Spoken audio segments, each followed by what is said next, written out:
नमस्कार. आज आपण एका वेगळ्या विषयावर बोलणार आहोत. सत्याचे क्षण, जीवनातील अलिखित धडे नावाचं एक लेखन आहे. त्यावर आधारित काही विचार आपण मांडूया. हो, नक्कीच. यात एका व्यक्तीचे अनुभव आहेत आणि त्यातून आलेले काही विचार.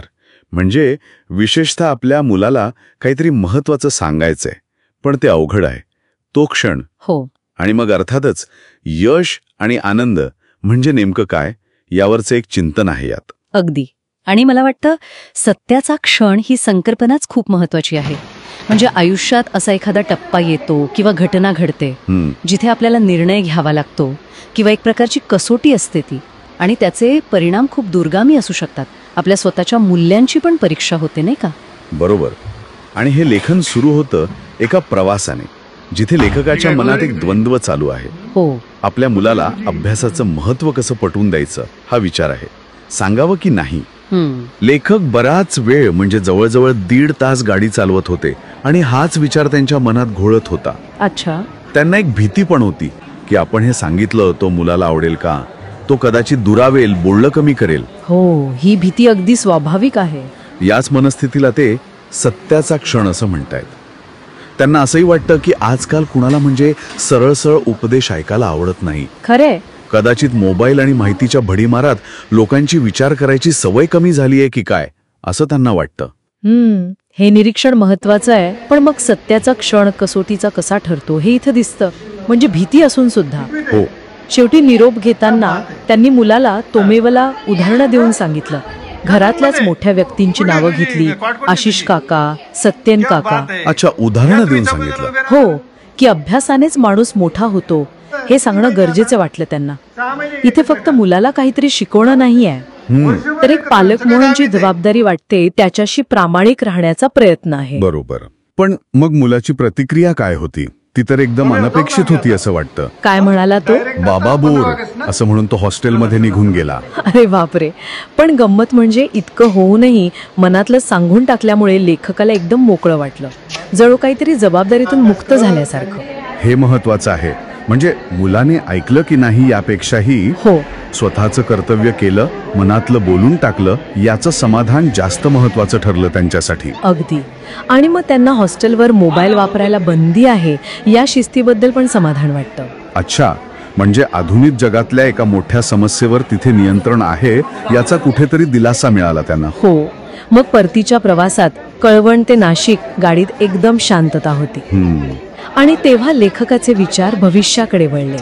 म्हणजे आज जगात किती स्पर्धा आहे. बरोबर. आणि मग पुढे 6-8 वर्षांनी मुलांच्या नोकरी धंद्याचं काय होईल ही चिंता त्यांना सतावू लागली. ही चिंता तर आजकाल अनेक पालकांना असते. आणि मग समाजात मोठं होणं म्हणजे काय हा विचार आला असेल. हो. आणि त्याचं उत्तर काय, तर मुख्यतः भरपूर पैसे कमावणं. लेखक एक कटू सत्य मांडतात की आनंदी जगायला 4 पैसे लागतातच, हे टाळता येत नाही. अगदी. व्यवहारी जगात हे सत्य आहेच. भविष्यात वस्तू किती महाग असतील याचं उदाहरण पण देतात ते, ॲपल फोनचं वगैरे, आणि पगारातली तफावत. हो. पण लगेच एक प्रश्न पण उभा राहतो जो त्यांनी विचारलाय. कोणता? की खूप जास्त पैसा म्हणजे खरंच खूप जास्त सुख किंवा आनंद असतो का? हा कळीचा मुद्दा आहे खरं तर. बरोबर. कारण त्यांच्याच निरीक्षणाप्रमाणे श्रीमंत लोक नेहमीच आनंदी दिसतात असं नाही दिसत. आणि उलट कधी कधी कमी पैसे असलेले लोक जास्त समाधानी वाटतात. अगदी. म्हणजे आनंदाची व्याख्या किती व्यक्तिसापेक्ष आहे हे दिसतं. हो. आणि कदाचित काही लोकांना तर आपला आनंद नक्की कशात आहे हे शोधायलाच वेळ मिळत नसेल. म्हणजे पोटापाण्याच्या धावपळीत. खरे. रोजच्या जगण्याच्या रहाट गाणग्यात आनंदाचा विचार करायला उसंत मिळत नाही अनेकांना. इथेच मग लेखक सुचवतात की आनंद दुसरीकडे पण असू शकतो. कलेत, संगीतात, वाचनात, निसर्गात. अशा गोष्टी ज्या थेट पैशांनी विकत घेता येत नाहीत कदाचित. हो. आणि याच विचारांच्या गर्दीत असताना मागून येणाऱ्या एका थार गाडीच्या हॉर्नने त्यांची तंद्री भंग पावते. जणू वास्तव त्यांना परत खेचतं. अच्छा, म्हणजे विचारांच्या दुनियेतून परत रोजच्या जगात. अगदी. आणि मग विचार येतो तो अगदी रोजच्या जगण्याचा. भाजी घेणं, ती निवडणं, करणं, खाणं, हे रोजचं चक्र. जे अनेकांना कंटाळवाणं वाटू शकतं. हो. कधी कधी निरार्थक पण वाटू शकतं, नाही का? लेखक स्वतःलाच विचारतात, फक्त भाजी पोळी खाण्यासाठी आपण जगतो का? आणि मग ते स्वतःच हसतात या विचारावर. या हसण्यात पण एक गंमत आहे. म्हणजे आयुष्यातल्या विसंगती स्वीकारणं आणि त्यातही काहीतरी शोधणं. हो, आणि त्यांना आनंद सापडतो एका कल्पनेत की आपला मुलगा असाच बोलता बोलता मोठा होईल, ग्रॅज्युएट होईल. म्हणजे स्वप्नरंजन. स्वप्न पाहण्यात सुद्धा एक समाधान आहे. बरोबर. स्वप्न पाहणं आणि मग रोजचं रुटीन, योगा, चहा, जेवण, झोप हे पार पाडणं यातही एक समाधान असू शकतं असं त्यांना वाटतं. तर ह्या सगळ्या विचारांमधून काय दिसतं आपल्याला?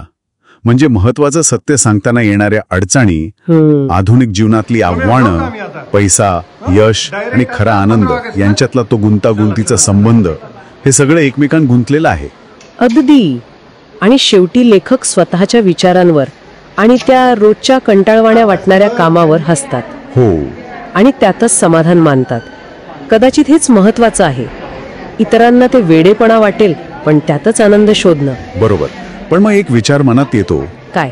आजच्या जगात जिथे सतत काहीतरी मोठं किंवा नवीन अनुभवांच्या मागे लागण्याचा एक प्रकारचा दबाव असतो, असतोच तो. तिथे आपण अशा साध्या रोजच्या गोष्टीतला आनंद किंवा फक्त एका कल्पनेतला आनंद शोधायची क्षमता गमावत चाललो आहोत का, किंवा त्याला कमी लेखतो आहोत का, हा विचार करायला हवा. खरंय. हा प्रश्न प्रत्येकाने स्वतःला विचारायला हवा की आपल्यासाठी आनंदाची व्याख्या काय आहे आणि आपण तो कुठे शोधतोय.